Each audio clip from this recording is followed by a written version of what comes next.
ఈ రోజు Vizag protein ఎక్స్పోలో second setup చూద్దారండి. ఇది వచ్చేసరికి డైనమైట్ కంపెనీ సెటప్ అన్నమాట. దీని ఓనర్స్ వచ్చేసరికి కొంచెం బిజీగా ఉండి మనకైతే ఇంటర్వ్యూ ఇవ్వలేదు, అందుకని నేను డైరెక్ట్ గా అయితే పోస్ట్ చేస్తున్నాను. దీని ఫుల్ సెటప్ ప్రైస్ డీటెయిల్స్ చూసుకున్నట్లయితే మనకి 12.5 lakhs అయితే చెప్పారు. టాప్లకు వచ్చేసరికి ఏంటంటే 2 మిడ్లు 4 HF హార్న్ లోడెడ్ టాప్లు అనమాట.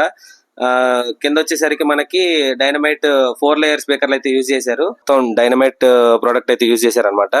దీంట్లో వచ్చేసరికి మనకి బేస్ కి వచ్చేసరికి DA1800 యాంప్లిఫైర్ అయితే యూజ్ చేశారు. టాప్ లోకి వచ్చేసరికి ఏంటంటే D4.2 యాంప్లిఫైర్ అయితే యూజ్ చేశారు.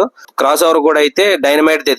దీని క్రాస్ ఓవర్ ప్రైస్ చూసుకుంటే మనకి క్రాస్ ఓవర్ వచ్చేసరికి 95,000 అనమాట. DA4.2 వచ్చేసరికి మనకి 65,000 అయితే పడుతుంది. బేస్ యాంప్లిఫైర్ వచ్చేసరికి ఒక యాంప్లిఫైర్ 90,000 అనమాట. Live testing